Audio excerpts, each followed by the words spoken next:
Operation Tulong USA.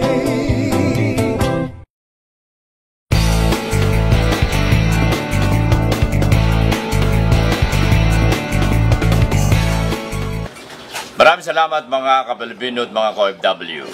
Ang inyong lingkod, galing ako sa Los Angeles, California sa ating studio ng Utusan.tv na kung saan ay namamasyal tayo at pinapasyal ko kayo na aktual sa iba't ibang bahagi ng lugar. Ako saan sa Middle East, sa Canada, sa Europe, sa Asia at ngayon ay namasyal tayo aktual dito po sa Pilipinas. At nagbiyahe kami na humigit kumulang sa 3 oras at kalahati mula sa Maynila patungo dito sa Tarlac na kung saan ay ating natagpuan ang magiging tahanan ng kauna-unahang eskwelahan na ititindig ng foundation na konektado sa MOM Group na pinamumunuan ng presidenteng kagalang-galang na si Marvin U. Mangabat. Narito kami ngayon sa Barangay Aragon, Abagon. Ayan. Itong si Calpito talaga kung minsan napupunta sa Aragon Abagon, Barangay Abagon, Hirona, Tarlac. At atin pong kaugnay ngayon ang butihing barangay captain ng naturang barangay na ikalawang panalo na niya ngayon. Aba, basta't nanalo ka ng pangalawa, kakaiba. Ang ating kakausapin ngayon ay si Barangay Captain Noel U. Faustino. Magandang araw po sa inyo, Barangay Captain. Welcome sa Utusan.tv. Magandang hapon po naman. Batiin ninyo ang ating mga ka-OFW na kung saan ay nanonood sa atin ang 81, tandaan po ninyo, 81 bansa sa buong mundo na kinabibilangan ng 738 cities ang nanonood sa atin ngayon. Batiin po ninyong mga ka-OFW natin. Magandang hapon po sa inyong lahat, mga kababayan kong mga OFW. Nandito po tayo ngayon sa foundation? Sa Utusan.tv. Utusan.tv, dito po sa Barangay Abagon. At kinakakakal po namin unang proyekto namin ito. Una pong mabibigyan ng proyekto dito po sa Utusan ng TV. Utusan.tv Foundation. Ngayon, gusto ko malaman na dito sa inyong pinamumunuan ay sinabi ninyo na isa sa pinakamalaki na barangay population sa buong Hirona. Ilang ang populasyon ng inyong nasasaklaw? Humigit kumulang 5,000 po ang population namin dito sa Barangay Abagon. Ilan naman ang registered voters? Ang registered voters po namin dito is 2,422. Katatapos ang eleksyon, ilang porsyentong nakuha po ninyo sa 2,500 na yan? Bakit kayo nanalo? 2010 po. Ay, kuwan lang po yung midterm election po yun. Midterm election. Ito si Calpito. Nililito naman si Barangay Captain Dito pa lang yata October. Ngayon, ay gusto kong malaman kung itong aming inilakbay dito sa inyong lugar na kung saan ay aming tinignan ang lugar na kung saan ay appropriate na pagtatayuan ng eskwelahan ng elementarya na kung saan ay nakaugnay po namin ang magdodonate mismo si Mrs. Helen Mangabat. Ano po ang inyong reaksyon hinggil dito po sa aming inilapit? Unang-una po, masaya po ako, lalo-lalo na pong mga tiga rito po sa amin at malaking tulong po kung magkakaroon po pa po ng primary school at secondary high school dito sa amin. Lalo-lalo na po, yung mga iba po kasi pag pumapasok po, malayo po yung nilalakad nila, lalo na po yung mga bata. Kaya malaking tulong po dito sa amin. Kung halimbawa, bibilangin po natin mula grade 1 hanggang grade 6, mga ilang kayang populasyon na nasasaklaw ninyo rito para sa ganun ay mabigyan ng pagkakataon na mapalapit ang kanilang eskwelahan? Mga abot kaya ng 100, 500, 200, or how many sa inyong tingin na pwedeng mabigyan ng napakaganda pagkakataon ng mga bata dito na mapalapit ang kanilang eskwelahan? Kumulang po, mga nasa 3 hanggang 4 na daan po. Aba, kung ganon, kung 50 bawat eskwelahan, ang kailangan dito kung 200 ay 4 na room school building. Aba, 6. Aba, 1 to 6. Oh, Grades 1 to 6. alin? 8 Grades. Grade 7 na Walong tayo room. dito, Katagal na tayo. 8 room. Ang bilang ng mga estudyante, mga pupils na yan ay napakalaking bagay na bibigyan ng kalinga at tulong. Kung sakali, ito po ay mabigyan ninyo ng suporta. Sapagkat kailangan po namin ang inyong suporta para maitindig po namin ito. Kayo ang magiging haligi, isa sa haligi at patibay na pagtitindigan ng eskwelahan na ito bukod tangis sa lupa na ipagkakaloob ni Mrs. Mangabat. Ito po ba ay makukuha namin ng 100% na inyong suporta na hinggil dito sa project na ito? Buong suporta po ibibigay po namin at kakausapin ko po yung punong bayan at sangguniang barangay po para po pagtulong-tulungan po natin. Ano po ang inyong panawagan ngayon na may pagkakaloob sa ating, kasi ito po ay dadalhin namin. Ito po ay dadalhin, lumapit po kayo dito dahil nawawala kayo sa kagandahang lalaki. Baka maagaw ko kagandahang lalaki. Ano po ang inyong panawagan? Gusto namin inyong panawagan. Dahil ito po ipi-play namin sa bawat okasyon na kami ay maninikluhod para man din ay suportahan ng mga taga-Amerika ang ating ititindig na building nito.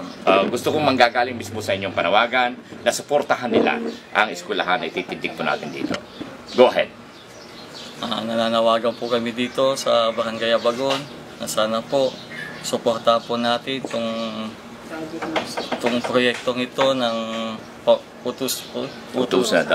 Utus.TV Foundation sa pangunguna po ng aking pamangkin Marvin Yu Mangabat. Sana po tulungan mo ang mga kabarangay natin at para po lalo nating matulungan ang ating mga mamamayan dito sa Barangay Abagon. Maraming salamat po at mabuhay po. Barangay Captain Noel Yu Faustino. Maraming salamat po. Maraming salamat po at sa Otusa Operation Foundation. Maraming salamat po sa inyo.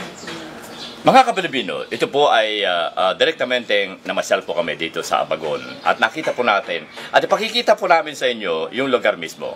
At ito ay isang bagay na may pagmamalaki ng Dimam Group sa pamumuno ng nagtindig ng grupong ito. Walang iba kundi si Marvin Yu Mangabat. Maraming salamat sa inyong lahat. Mabuhay. Maraming salamat mga Kapilipino at mga ka-OFW. Nais kong bigyan pansin ang ating pagsasayang papawid sa Utusa.TV at sa pamagitan ng natatanging foundation ng Dimam Group na kung saan ay nakatutok ang kanilang pananaw para man din ay mabigyan ng kahalagahan ang edukasyon ng ating bansang Pilipinas. Na kung inyong magugunita, maging ang ating mga bayani ay sinabing nasa kabataan ang pag-asa ng ating bansang Pilipinas. Mga Kapilipino, narito po kami sa Barangay Abagon, Hirona, Tarlac, na kung saan ay ititindig ang kauna-unahang eskwelahan na proyekto ng Dimam Group Foundation Incorporated sa pakipagtulungan ng Utusa.TV. Ang amin pong pinuntahan dito sa mismong Barangay Abagon, Hirona, Tarlac ay yung magdodonate ng lupa. Tandaan po ninyo, yung magdodonate ng lupa na kung saan ay titindig ang eskwelahan. Kauna-unahang eskwelahan ng elementarya na isasakatuparan ng Dimam Group Foundation Incorporated. At walang iba, kundi ang ating kakausapin ay ang magdodonate mismo. Walang iba kundi si Mrs. Helen Mangabat. Magandang araw po sa inyo, Mrs. Welcome sa Utusa.TV. At batiin po ninyo ang ating mga tagapanood na kinabibilangan ng 81, may pagmamalaki po natin na ang tagapanood ng ating himpilan ay 81 countries, binubuo na 738 na cities. So batiin po ninyo ang ating mga ka-OFW at mga Hello, ka-Pilipino. good morning mga kababayang 81 cities? 81 countries. 81 countries. Ako, ang laki na pala nito sa TV.com TV. Yan ba? Yan po, yun. Utusa.tv. Yan. Utusa TV. Ang laki-laki na pala. Namasyal sila dito at nasabi nila ang kanilang magandang layunin. Kaya ako naman bilang ina, mother ni Marvin Ugay Mangabat, willing kong i-donate para matupad ang kanilang proyekto. Willing na i-donate ang lupang, may kaunting lupa rito, 1,722 square meters, para matupad kung anuman ang kanilang proyekto na pagtatayuan ng isang paaralan na sa palagay ko bilang retired teacher, master teacher 2, ay kailangan dito sa lugar namin, lalo na may kalayuan ng konti ang Barangay Elementary School dito. Sa banda namin, karamihan ay dumadaan pa sa highway, which is very delikado, masyadong delikado, at nag-aaral na sa bayan dahil may kalayuan nga yung Barangay Elementary dito. Kung dito, maipapatayo ang unang proyekto, school ng foundation, isang malaking kasiyahan ang maibibigay nito sa aming barangay. Ito po ba ay saan matatagpuan? Eastern portion ng Hirona or southern portion? Eastern portion. Eastern portion. Dito lang sa malapit sa may release ng train, harapan ng train dito sa Abagon. Mula sa National Highway, mga ilang metro ang layo? Mga more or less, mga 500 square meters. No, what I mean, 500 yards ang layo mula doon sa mga 500 meters nga. 500 meters, so bali kalahating kilometro. Oh. Ang layo mula sa National Highway patungo doon sa Patungo doon eskwelahan sa school na gustong pagtayuan. na yung idodonate Yung ninyo. okay. Gusto kong bigyan pansin itong donation na ito, pagbibigay nyo ng donation. Ito po ay inyong lupa, ano po? Ito po ay may titulo na. Maliwanag po na nasa pangalan na naming mag-asawa. Pwede ninyong tingnan ang papeles. Malinis na malinis po. Ito po ay bukal sa inyong kalooban. Isipin ninyo na ilan ito? 722 square meters to be square exact. meters to be exact. Isipin ninyo, idodonate ninyo ito para sa kapakanan ng mga bata. Bukal sa inyong kalooban at hindi nyo iniisip na ito ay malaking bagay sa inyong bulsa na may bibigay ito sa inyong pamayanan. Nasabi ko na nga po kanina na bagamat kailangan natin talaga ng pera, pero ito naman ay para sa ikabubuti ng aking kababayan. Dadalawa po yung anak ko, awa ng Diyos na pag-aral ko na.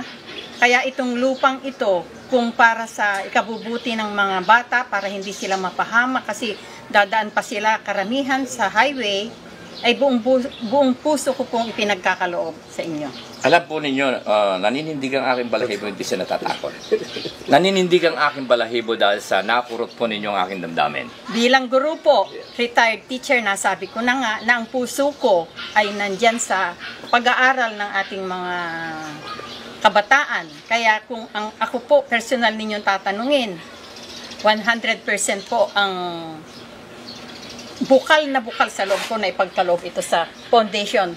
Basta ituloy po sana natin ito para yung unang-una nga, yung safety ng mga batang nag-aaral na tatawid pa sa highway papuntang bayan. Kasi po mas malayo po ang lalakarin nila kung sa barangay Abagon po sila mag-aaral. Ngayon, kung ito po ay patatayuan ninyo, hindi na sila tatawid sa daan ng highway. Kaya malaking tulong at malaking kapayapaan ang aking kalooban kung binibigay ito sa inyo. Alam po ninyo ang Pilipinas ay binubuo ng mahigit na 90 million population. Sa kauna-unang pagkakataon, marami na akong na-interview, multimillionaires, mga big-time politicians.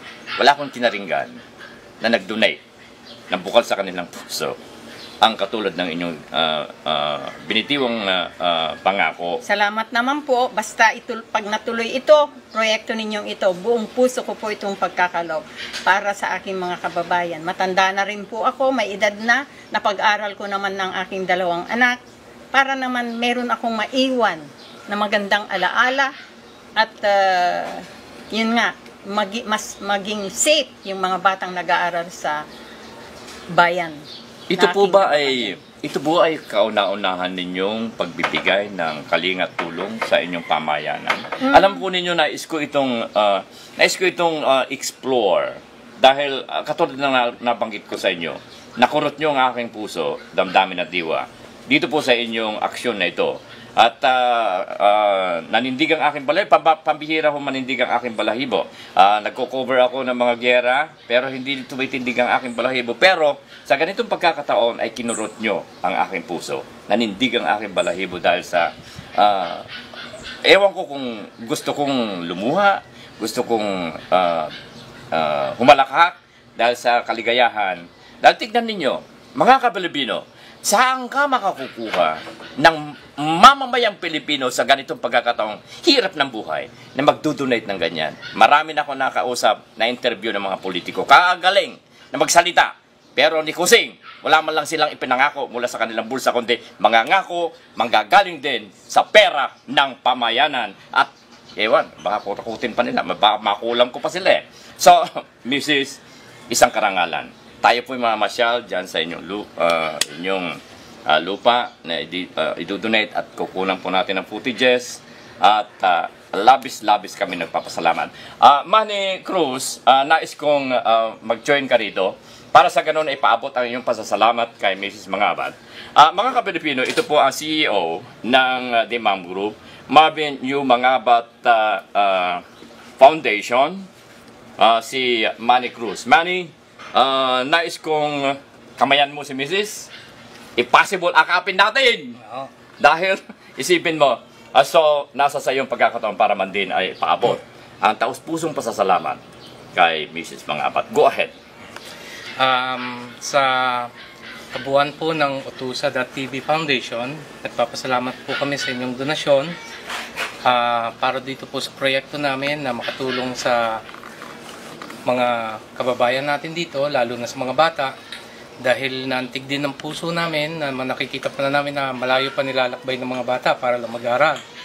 Kaya po kami nagpapasalamat sa inyong malaking donasyon at hopefully magawa po natin to sa mas lalong madaling panahon para ma-implement na natin tong programs natin. Maraming salamat po. Salamat din po. Asahan po ninyo, kaisa ninyo ako. Salamat po. Mga Kapilipino, inyo pong napakinggan ang ating pakiugnayan mismo kay Mrs. Helen Mangabat. Mga Kapilipino, nasa loob po tayo ng Bagon Elementary School na kung saan ay kay lulusog at kay gaganda mga bata. Ang aking nakikita rito, no? Lulungshot ko muna doon sa mga batang naglalaro. Ayun sila, oh, dami. Pagkatapos ay iikot natin dito sa kinaroroonan ng 4 na matatalinong mga bata. Aba, kaganda mga ito. Uunahin ko itong nasa bandang kanan ko. Yan. Anong pangalan itong nakangiting dilag na ito? Anong pangalan mo? Clara May.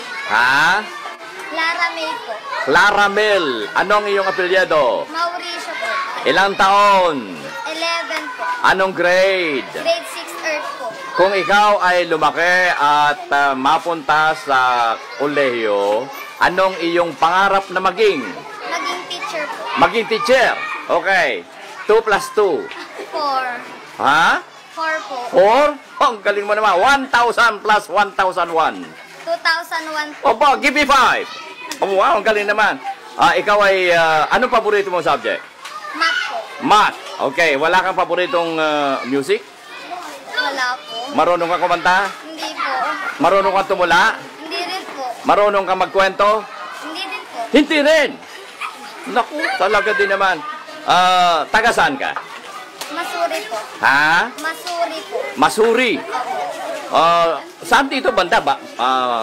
Baryo ba? Baryo? Ilang kayo magkakapatid? 3 po. Ikaw ang panganay?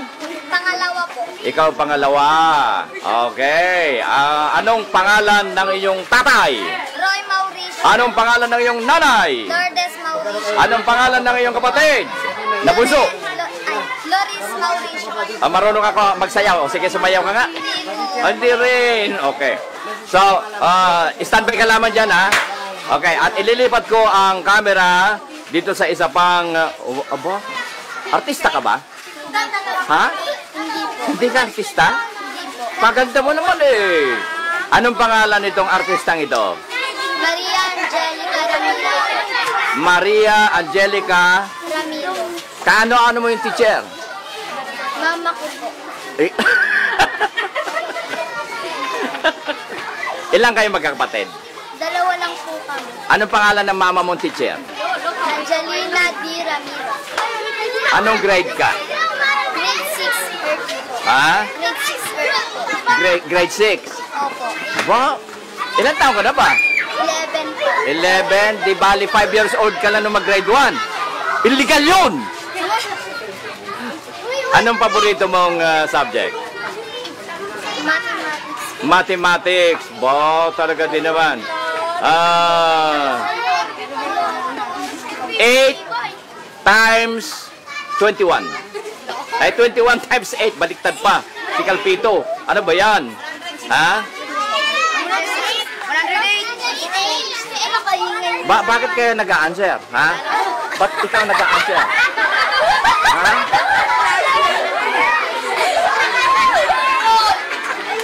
Oh. Sino nakakalam na answer? Ha? Oh. Ano? Ano pangalan mo? Oh, sige, kumanta ka. Halika dito.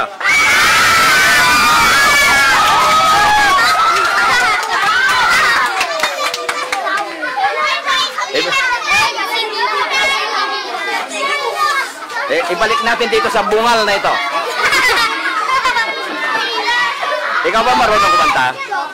Okay. Wow! Nakatagpo ako ng magiging talent ko nito. Okay. Silensyo kayo, ha? Okay, maingay. At pakikinggan natin kakanta si Maria Angelica, right? Okay. Mga ka-Pilipino, mga ka-OFW, listen to Maria Angelica Ramilo with her song... Chinito. Chinito! Palakpakan natin!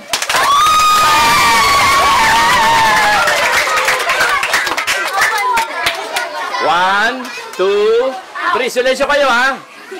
Mapapansin mo ba kaya ang tulad ko kahit nasa sulok lang ng iyong mga mata mahuli mo kaya ang pagsulyap sa'yo kahit na hindi naman ako ang iyong kaharap o Chinito balang araw ay malalaman mo rin at kung ikaw ay nakatawa ako pa ba ay nakikita nalilimutan mo ang itsura mo kapag kausap na ikaw sana naman ako'y pakinggan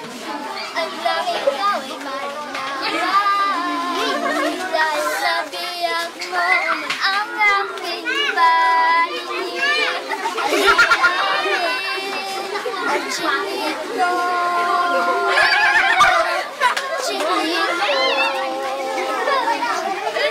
Palakpakan natin!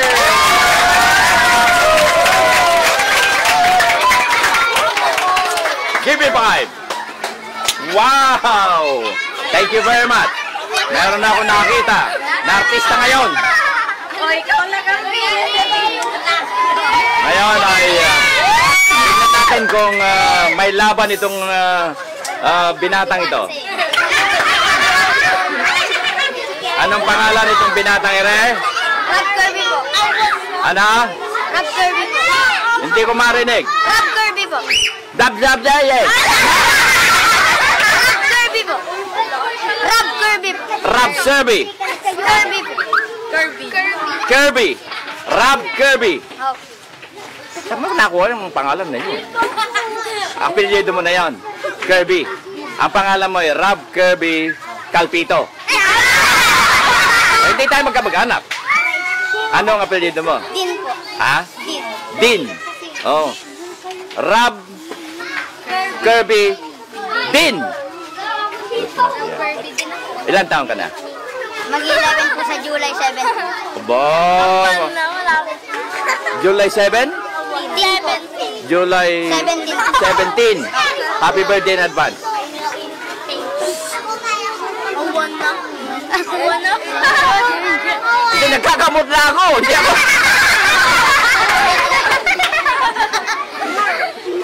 Anong grade ka na?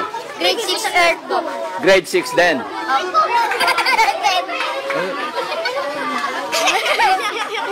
Sus Mario.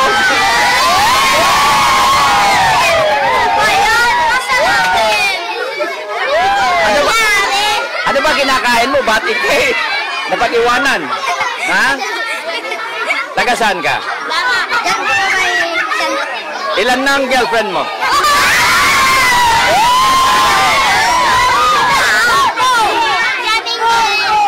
Anong paborito mong subject?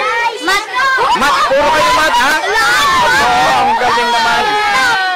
Ano ang talent na meron ka? Kakanta o sasayaw? Katawan mo. Ha? Kakanta? Kanta na lang. Tutula. Declamation. Mag-rock. O sige, mag-push up ka na lang.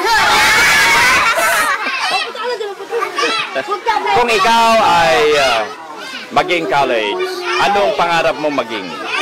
Pulis. Maging pulis. Bakit gusto mo maging pulis? Para rin makatulong sa mga taong Nangungutong. Para huliin yung mga politikong nangungutong. Okay, give me 5. Thank you very much. Asan na yung isa pa? Oye! Okay. Mukhang weird ito. Anong pangalan mo, iho? Clarence Angelo Lupin po. Blockchain, wala job eh? Clarence Angelo Lupin po. Ayun. Ilan taon ka na? 10 po. Anong grade? Grade 6 Earth po. Oh, grade 6 ka din. Di 4 na taon ka lang nung mag-grade 1. Ha? Oh, 10 years old ka, tapos grade 6. Balikan natin, di 4 na taon ka lang nung grade 1 ka. Illegal yun. Illegal na naman. Puro kayo illegal dito eh. Anong paborito mong subject? English po. English. Aba, talaga din naman. From where are you? Abagon Elementary. Abagon Herona Tarlac. I am When you grow up and go to college, what is your ambition to be? I want to be a pilot. You want to be a pilot? Pilot ng Araro. Pilot po ng isang aeroplano. Okay. Okay, very good, very good, very good ambition.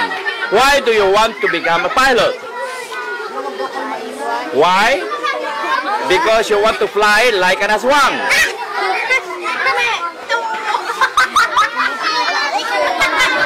Bulungan lang tayo. Ilan na girlfriend mo? Wala po. Wala. Ituro mo dito. Wala po. Wala? Ha? Wala dito? Yan? Wala doon? Doon? Anong paborito mong subject? English ka mo, ano? Okay. Ilan ang grade mo sa English? Ha? 90 po. 90! Ikaw, ilan? Sabi mo, bulong ka ng bulong, 92. Anong pangalan mo? Lara May po. Clara May po. Clara May po. Aray ko. Ikaw? Ha? 90 po. Ano? 90. 90. Abo, ikaw, anong grade mo? 6 po. Ha? 6 po. Anong grade mo sa English? 74! Hindi ko po alam. Hindi ko po alam. Ikaw, anong... Okay, anong talent mo? Gusto mo kumanta? Gusto mo magsayaw? Gusto mo mag-rap? Ano gusto mong kumain? Okay, thank you very much. Good luck! Very good, very good. Mga ka-Pilipino, yan po ang mga pupils dito sa Abagon Elementary School sa Herona, Tarlac. At nagagalak ako dahil alam po ninyo, ang reception ng mga bata dito ay nakatutuwa. Ito ang mga pag-asa ng ating bansang Pilipinas, ang kabataan lahing Ebanghelyo. Thank you! Mga ka-Pilipino, ito po ay pagdalaw ng Utusan.tv sa magitan ng The Mom Group Foundation upang man din ay makita po namin ang sitwasyong aktwal ng mga eskwelahan dito sa kapaligiran ng pagtatayuan natin ng eskwelahan dito po sa Herona, Tarlac. Na kung saan ay nauna po ninyong napakinggan ang aking interview kay Mrs. Helen Mangabat, ang magdodonate ng 1,700 square meters na lote para pagtayuan ng eskwelahan. Dito po kami ngayon sa loob ng conference room at ang OIC ng Abagon Elementary School ay atin pong kakaugnayin, walang iba kundi si Ginoong Arnel Parales. Magandang araw po sa inyo, Mr. Parales. Magandang araw din po. Karangalan na kayo po ay makaugnay ng Utusan.tv at batiin po ninyo ang ating mga tagapanood na nasa 81 bansa na kinabibilangan ng 738 syudad sa buong mundo na kung nasaan ang ating mga ka-OFWs at mga ka-Pilipino. Go ahead, batiin po ninyo. Good afternoon to everyone. Welcome to Abagon Elementary School.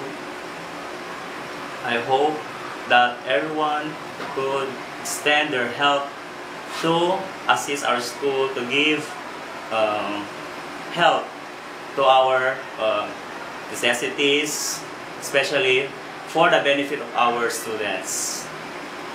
Ilang taon na po kayong nagtuturo dito, Mr. Parales? So since 2005 po, nandito na po ako sa Abagon Elementary School. Ito po ba ang kauna-unahan yung pagtuturo o nanggaling na kayo sa ibang mga eskwelahan? So year 2000 po, nasa private school po ako din. Year 2004 to 2005, January 2005, so nasa Dicolor Elementary School po ako din. October 2005, so nalipat po ako dito. Ano pong grade ang inyong itinuturo? So grade 5 and grade 6 po, mathematics and EPP subject po. Kumusta naman ang mga estudyante ninyo rito? So okay naman po, pagdating po sa behavior, okay naman po sila. Kaya lang po, hindi po maiwasan na may mga problems na na-encounter mga bata natin, as well as po yung mga teachers natin. Ang populasyon po ng Abagon Elementary School, ilan po ang i-consider natin? So ngayon po, ang total po na population po ng Abagon ay 275 po. Bago tayo magtungo sa maaring problema o anuman, na pwede natin pag-usapan, nais ko muna ipakilala ang mga iba pang mga teachers. Ano ho? Anong pangalan ng isusunod kong i-interviewin? Anong pangalan po? Yeah, Madam Helen R. Domingo po. Okay. Madam Helen Domingo, kumusta po kayo? Mabuti naman po at sa lahat po ng mga tagapanood ng inyong Tusa TV, mga OFWs, magandang araw po sa inyo. Mukhang hindi kayo pagod ha? Kagagaling po kasi namin ng Tarlac, namili ng konting gamit para sa office dahil nga bagong dating yung aming principal na si Madam Torres. Kaya pala ang tamis ng ngiti niyo. Akala ko mga itinuturo para panay ang bugnot eh. Yung pala ay maligaya kayo. Mukhang nakikita nila sa akin dahil Ano ngayon, 8 pa lang, mukhang ngiting bagong sweldo yan. ito na po talaga ang behavior ko. Wow. Kaya sabi nila, hindi daw ako tumatanda na nakakabuti naman para sa akin. Ilan taon na po kayong teacher? 22 years po. Ba, hindi ho halata. Anong grade po ang 5 itinuturo mo? and 6 din po. Pareho kayo ni OIC Parales, ano? Anong subject? Filipino po, MSEC, Music Arts and PE, at saka po EPP. Particularly HE. Since nabanggit niyo ang Filipino, ilang taon na ako sa Amerika? Half of my life, 33 years na ako sa Amerika. Pero ang aking Filipino yata ay hindi ko pa rin nakakalimutan. Gusto ko lang tanungin sa inyo, is this a theoretical Filipino or not? Yung nakakagalak or nagagalak? Alin doon ang tama? Nakakagalak or nagagalak? Palagay ko po, ang inuulit doon, yung unang pantig ng salitang ugat, which is galak. Yung po kasi ang salitang ugat niya, kaya ang inuulit din, yung ga. Okay, so Yung pantig, kaya nagagalak. nagagalak. Ngayon, marami akong nababasa na mga writers, journalists ngayon na gumagamit ng nakakagalak. Minsan ay kinausap ko ang wikang Pilipino na authority. Ang sabi sa akin ay katanggap-tanggap dahil yun daw ay theoretical Tagalog. Totoo po ba yun? Na on the spot po yun. Yata kayo. Okay. Mga... Although, sa ano po, sa aming experience sa Filipino, ngayon yung nga po na pag-aaralan namin, although hindi po ako Filipino major talaga. Yung po ay isang subject lang, dahil ngayon ay talagang required sa aming sa intermediate, hindi kami pwedeng mamili ng subject na tuturuan namin pag nasa elementary kami. So, in general, lahat po ng subject tinuturuan namin. Yun. Kaya ako naitanong yun mga ka-Pilipino dahil marami akong kinukomentaryo na mga literary writers na gumagamit ng nakakagalak, which is grammatically wrong, but ipinipilit nila na it is theoretically correct. When are we going to use the theoretically correct? Mukhang may isasagot si Madam Angelina Jolie. Ramilo. Ramilo. Okay. Ilipat natin. Maganda ito, OIC, ano? Ipagpaumanhin ninyo sapagkat napunta muna rito sa very educational topic. Total, nandiyan si Chito Villarosa, isa sa mga writers na magaling yan. Ipunta natin kay Angelina Ramilo.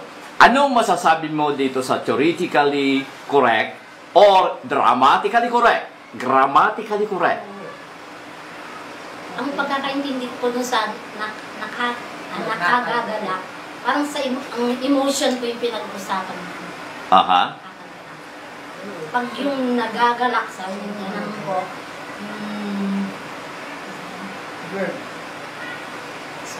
Pareho yan. Kahit saan kung nasa yung Kasi pwede naman pa rin pagkakaintindihan nila yung importante. Para yung tense niya. New tense. Tense of the verb. pero mas ginagamit talaga yung nagagalak. Nagagalak. Pero basahin ninyo yung isang napakalaki na butika, farmasya sa Pilipinas. Basahin nyo yung nakasulat doon. Instead na grammatically correct, ay theoretically correct daw. Maraming mga advertisements na gumagamit ngayon na instead na nagaga or huwag naman si gaga, no? Okay, ngayon ay ipagpatuloy ko na ang ating interview sapagkat nabanggit ko yun dahil kaharap kasi natin ang isa dito sa mga writers. Ilipat nga natin dito sa writer neto. Ito ay napakagaling na Makata, si Chito Villarosa. Chito, sasamantalin ko ang pagkakataon ito, ano? Dahil katulong ka na rin lamang ng inyong lingkod. Ito ay isa sa napaka-aktibong admin ng inyong lingkod sa iba't ibang grupo ko sa Facebook at fan pages. Ano masasabi mo dito sa nakaka at nagaga? Yung lately na binili kong libro regarding dun sa pamamahayag meron ako nakikita ginagamit talaga yung nakakagalak o nagagalak. By nature, yung expression natin, nagkaroon na tayo ng improvement pagdating natin sa alphabetical, nadagdagan na. Kaya ngayon, yung pinagtatalunan regarding doon sa mga words na papalitan natin, katulad ng Pilipinas, gagawin na F. So, marahil kung ano yung mas maluwag na tanggap na lengguwahe para sa nakakarami, masa, yun yung bukal sa puso nilang nasusunod.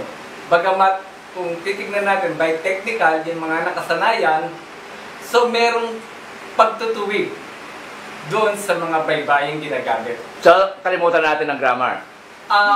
Kung ano yung, sabi nga, yung trend ng pagbabago, kung ano yung lengguwahe ng masa, yun yung minsan na nangingibabaw na ginagamit na pang-araw-araw. Mahirap baluktutin yung mga ganung maling grammar ng mga ilang masa na pang-araw-araw na ginagamit. So, ako, maayon ako kung ano yung majority na nagiging bukang bibig ng tao, siyang aking susundin. Anong Tagalog kung gano'n ang between? Bagamat may pagtutuwid sa mga grammar na paggamit ng lengguwahe. Yun ay pinag-uusapan sa mga sandalito sa pagkakaalam ko na isang ahensya ng gobyerno na siyang may kinatawan para ituwid itong yung mga salita, lalo na sa Pilipinas, medyo dito nahati sa opinion. Kaya doon sa terminong nakakagalak at nagagalak, kung ano yung lingwahe na bukang bibig ng masa marami, yun ang ating sundin para sa atin. Ano ang Tagalog kung gano'n ang between? Ang bituin ay tala. Tala. Tala. Ang Tagalog ng between ay pagitan. Between. Ibang between pa. Between the two of us. Okay, ipagpapatuloy natin sapagkat mga ka-Pilipino, ito ay napakahalaga na pagpasyal natin dito. Batiin mo ang ating mga tagapanood, Angelina. Go ahead. Magandang hapon po sa inyong lahat. Ako po si Ginang Angelina Dilamino. Nagtuturo pa ako dito sa Abaguan Elementary School, Herona North District. Natutupad yung pangarap namin na sinasabi nila Madam Harry B. Umaasa po kami na in the future, sana po matulungan po ang aming school sa mga pangangailangan namin. Maganda naman po kasi yung hangarin niya na nag-donate na po siya ng lot, tapos madadagdagan din ng mga rooms. Yung para sa akin po, yung maganda naman po yun para sa mga, hindi lang po sa mga taga-Abagun, kundi din sa mga nearby na mga barangay din po sa atin. Anong grade ang itinuturo mo, Angelina? Sa ngayon po, grade 3 po. Anong subject? Lahat po ng subject ng grade na pang grade 3 po. Ano ang... Math, Science, Filipino, at Makabayan po. Sibigat kultura. Makabayan? Aba, ano ang itinuturo sa Makabayan? Iba-iba po iba't ibang grade po, iba-iba po yung kanya. Kunyari po sa grade 3 po, more on sa mga Pagiging Pilipino. Makabayan. Po. Pero naiiba po nga po yung kagaya ng grade 4 po, more on sa geography po ng Pilipinas. Oh, okay. Sa grade 3 naman po yung mga Pag-ugali. Matangian, may gano'n. parang sa mas mababang paminas. Sa lalawigan, gano'n. Since itinuturo niyo Makabayan, saan po matatagpuan ang 0 kilometer dito sa Pilipinas? 0 kilometer. Ito si Calpito, maraming alam talaga ito eh.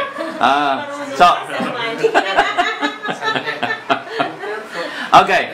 So, Sa monumento ni Rizal. Monumento. No. Hindi.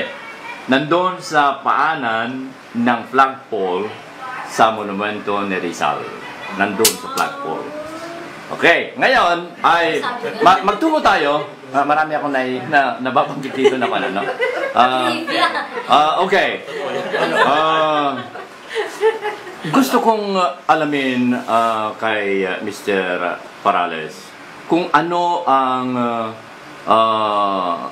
pinaka-major na problema ninyo dito sa inyong eskwelahan. Siguro po, hindi lang po sa school namin, siguro po sa lahat po ng school. Sabi natin, in general, kahirapan. Kahirapan po ng mga pupils. Kasi po, may mga pupils na pumapasok, hindi po nag-aalmusal, hindi kumakain. So ano po expect mo kapag nagturo ang teacher pagdating sa loob ng classroom? So dahil hindi kumain, walang laman ng tiyan, pati ang utak, walang laman. Walang pambili ng pagkain, walang pambili ng mga gamit sa school. Kung minsan, hihiram sa klase. Sabi ko, hindi naman pwedeng every time na kailangan ng papel, hihingi sa katabi. Sabi ko, huwag niyo silang sinasana, hindi magiging maramot yung hindi mamimigay ng papel. Tinuturuan natin sila na siguro bumili ng sariling papel. Yun nga, dahil nga sa kahirapan, walang pambili. Kung minsan, di mo rin masisi yung mga bata na walang mga school supply na dala-dala. So, yun dahil sa kahirapan. Yun nga, walang pambili ng pagkain. So, mas unahin pa yung pagkain kaysa yung mga gamit sa school. So, yun po ang nakikita kong pangunahing problema po ng mga bata natin dito sa Paral ng Abagon. Dito naman sa inyong eskwelahan, ano ang mawiwikan natin sa structural problem ng inyong school? Ano po ang pwede ninyong ilarawan sa amin, sa mga nanonood, lalo-lalo na sa Amerika, dahil marami ang mga nagnanais na magkaloob ng kalingat tulong dito sa ating mga batang mag-aaral. Ano po ang inyong problema dito sa struktura ng inyong eskwelahan? Siguro po, masasabi ko na ang space o itong area po ng school ay sapat o maluwang din para po sa mga, sabi nating 500 na estudyante dito sa Abagon. Kaya lang po, sa luwang, kulang din sa mga facilities. So may mga classroom, pero sabi nating functional siya, pero kailangan po ng major repair. So hindi lang po siya minor, kundi major repair. Siguro po karamihan sa bubong, kundi man tumutulo, inaanay po siya, sira-sira po siya. Kung titignan po yung mga yero, so yun nga, butas-butas, babagsak na siya. So dahil po sa anay, sa katagalan din po, sira-sira yung mga ano. Sa supply po naman, kumusta? Supply po ng let's say, books. So pagdating po sa mga books, walang-wala po talaga. So ang ginagamit po ng mga bata ngayon, gamit pa po namin ng elementary kami. So elementary ako 1992, nakikita ko pa po yung ibang books na since 1992, teacher na ako, ginagamit pa rin ng mga pupils namin. So kakulangan po sa books, sira-sira. So iba po, hindi na po talaga makakinabangan, kulang na ng page, ganun po. Saka hindi na po siya nakatawag dito, update. Hindi na po nakapda sa kasalukuyang pinag-aralan. Huli na. Hindi nakaakma dun sa mga lessons na Sa lesson plan namin, hindi na nakakma dun sa mga lessons. Yung 500 population dito, ilang school rooms ang kabuuan ng Abagon Elementary School? So meron po kaming, dito po sa harapan, meron pong 10 functional na rooms. Sa likod po, meron po tayong isang HE room na ginagamit po instructional room na dahil wala po tayong sariling HE room. Then, meron po tayong multipurpose hall na na-divide po sa dalawa. Yung kalahati po, kindergarten po ang gumagamit. Then, meron po tayong school canteen po dito sa tabi po ng, ng office. Yung na-renovate na lang. Yung mga upuan naman, kumusta? Nabanggit mo na pati libro ay outdated na. Kumusta naman ang mga upuan nila? Pagdating po sa upuan, so masasabi ko na parang tatawagin mo siyang rocking chair. Bakit po rocking chair? Kasi umuuga po siya. Hindi po as in na rocking chair na literally, kundi umuuga ang upuan. So yung mga pinaglumaan po sa ibang room na sabi natin ayaw na nila or sumobra ng konti. So hinihingi ko po doon po sa room ko. Then may mga nagbigay din po na ibang school dito na sumobra sa upuan, hinihingi po namin na medyo may konting diferensya na nire-repair na lang po namin. So masasabi ko po na kulang po tayo sa mga upuan or tables po na kailangan ng mga bata sa pag-aaral po nila. Kasi po hindi po makapag-concentrate yung bata na sira ang upuan, umuuga ang upuan, wala pong pagsusulatan. So yun po ang problema po namin pagdating sa upuan ng mga bata. Kumusta naman ang mga magulang nila? Ano ang kontribusyon ng mga magulang ng mga bata rito? So, ang tulong po ng mga magulang, so yun po, during Brigada Eskwela, so tinatawag po namin, tinatap po namin ang barangay officials, ang mga parents, ang porpies, beneficiaries. So tumutulong po sila sa paglilinis po ng schools, pagre-repaint, pagre-repair po ng mga desk, mga tables, chairs. So lahat po na pwedeng i-repair during bakasyon na wala pong upa. So free po yun. Yun po ang tulong-tulong. Voluntary. Bayanihan. Ang purpose ng aming pagdalaw dito ay napakalaking bagay na maipagkakaloob na bahagi ng pagpapahalagahan ng ating edukasyon. Na bagamat kami ay nasa Amerika, wala kami yung ibang inisip kundi makapagbigay na kahit paano, kahit kunti man lamang, na pagpapahalaga sa ating edukasyon.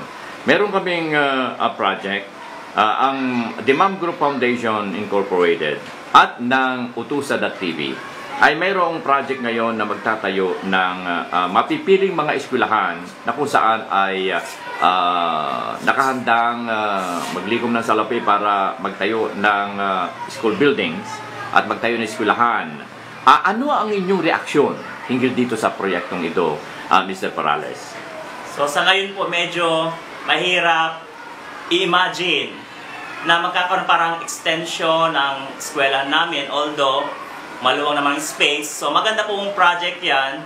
So sa ngayon parang medyo malabo pa sa isip namin na magpapatayo ng, yun nga, parang annex ang school namin. So maganda po siya. Yun nga po, sabi natin makikinabang o mas maraming mga mag-aaral o kababayan natin dito sa Abagon ang makikinabang. So salit na po siguro pupunta sila sa ibang lugar, ibang barangay para mag-aral. So siguro mahihikayat ang mga mag-aral na dito na lang mag-aral sa sarili nilang barangay. So napakaganda pong proyekto po yan kung sakaling matutupad po.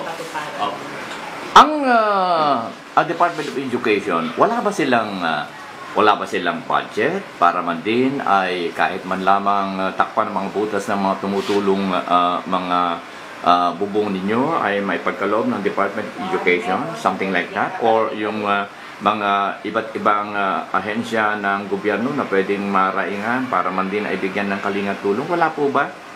So actually po, meron po tayong tinatawag na MOOE po sa bawat schools. So buong Pilipinas po, public school, meron po tayong MOOE. So ang Abagon Elementary School po ay tumatanggap po ng monthly na 15,750. So nasa tingin ko po ay hindi po sapat para tugunan yung pangangailangan ng eskwelahan. So ilan po sa mga bahagi ng MOOE ay napupunta po sa kuryente, sa tubig, sa mga ibang pangangailangan sa school, kaya ng mga repairs, mga projects. Tulad po ng mga pinagawa natin sa school sa taong to. So nagkaroon po tayo ng maraming projects. Kaya lang po, hindi po natin sasakatuparan to ng biglaan o ng minsanan. So ginagawa po namin, putol-putol po na trabaho. Alam po, ngayong buwan na to, umpisahan yung toothbrushing and hand washing through, then the following month, tutuloy na naman po hanggang sa makompleto po yung isang project. So masabi ko po na hindi po siya sapat para matugunan po lahat ng mga problema o ng mga dapat nating magkaroon sa paaralan.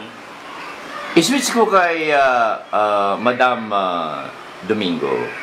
May dadagdag po ba kayo na mawiwika natin, na i-address nating paksain hinggil dito sa aming pagdalaw sa inyo? Maliban po sa mga nabanggit ni Sir Arnel, dahil nga po sakop po ang HE, home economics at saka nutrition, ang isa pong binibigyan sa halaga namin sana ay yung pagbibigay ng supplementary feeding po para sa mga bata.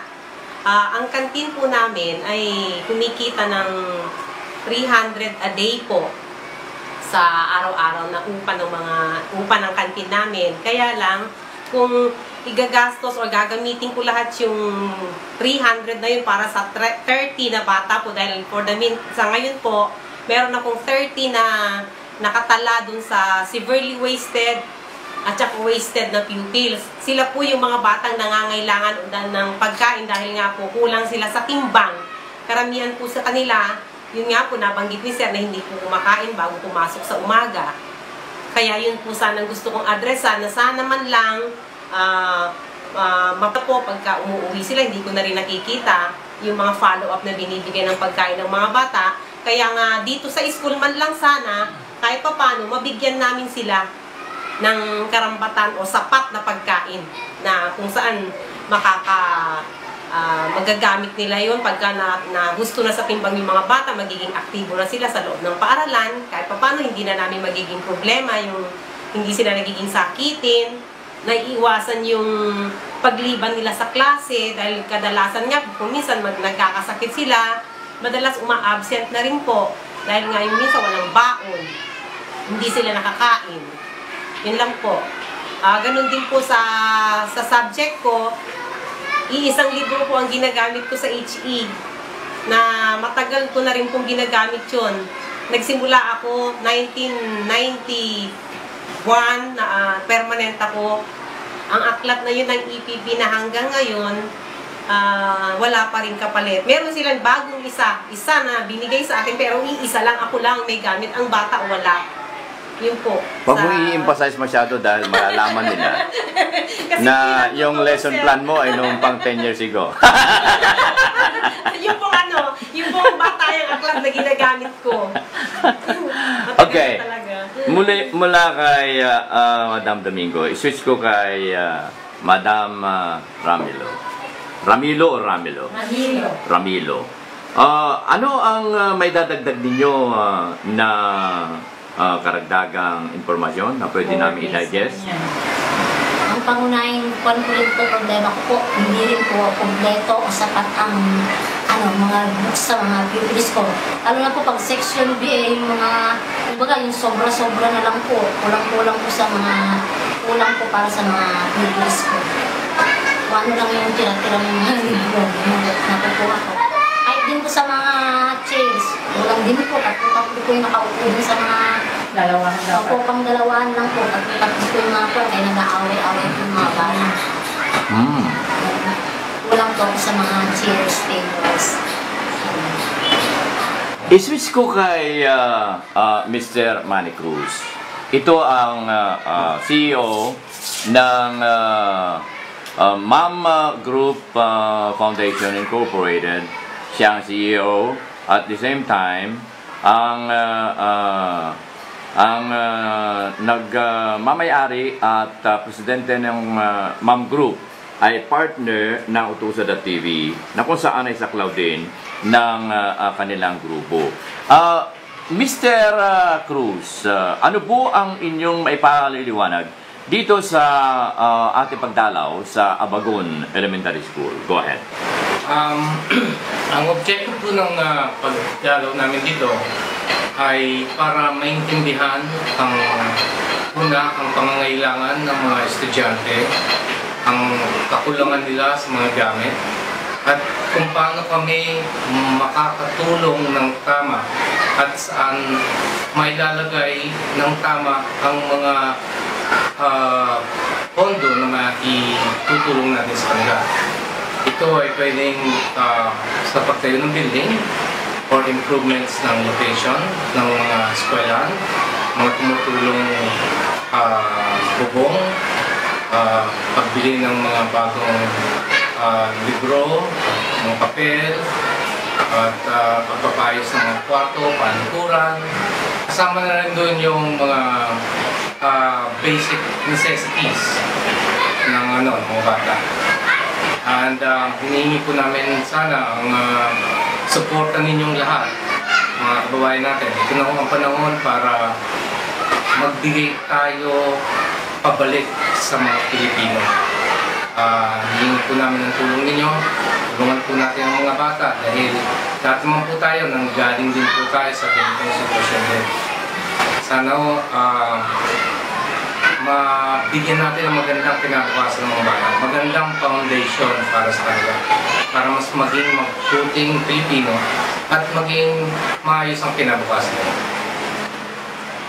Mula kay Mr. Manny Cruz, i-switch ko sa barangay captain ng Abagon, si Ginoong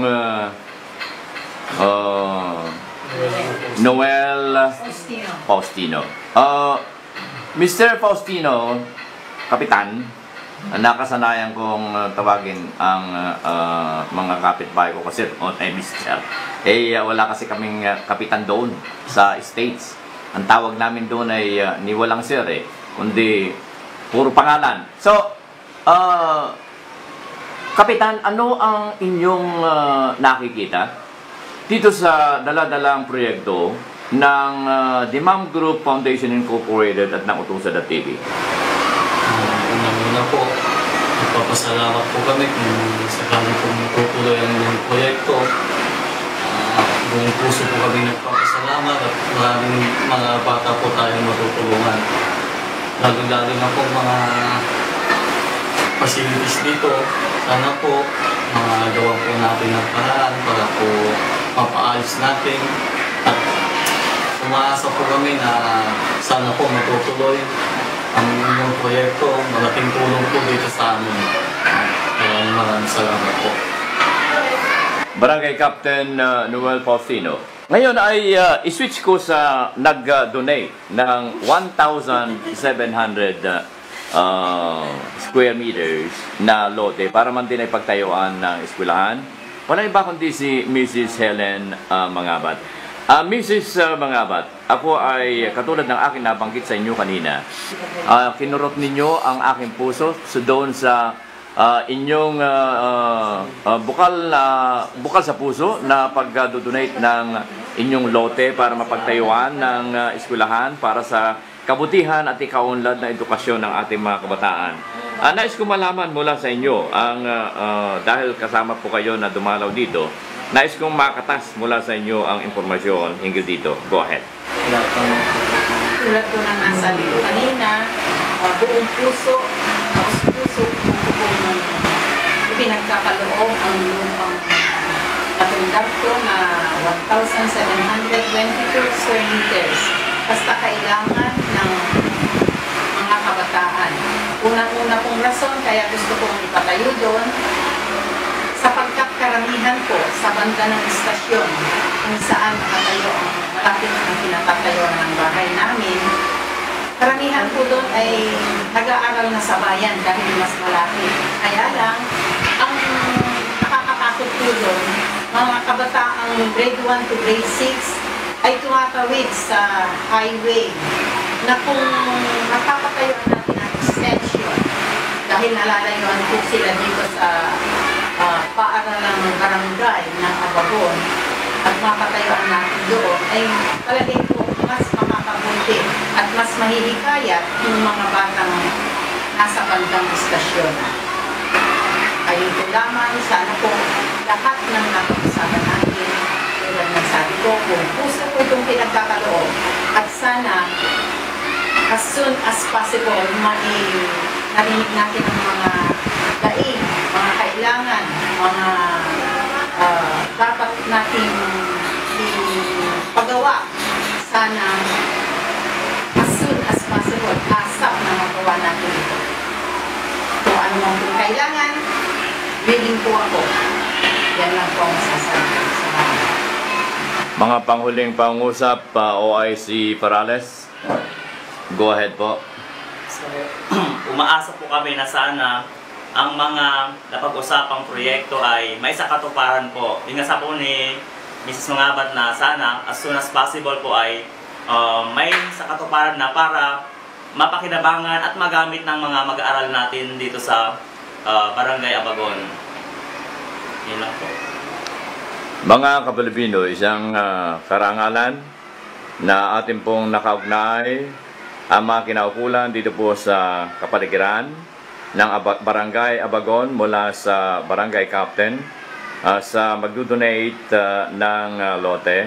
Ang mga teachers ng Abagon Elementary School, ang inyong kagapay sa hirap at ginhawa, ang inyong kabarangay, ang inyong ka-OFW at Kapilipino, nag-iiwan ng pagkain kaisipan, ang utang na loob ay hindi dapat nabayaran sa halip ito ay pasa. Ang inyong nagmamahal, Kapilipino, Kuya Manny Calpito.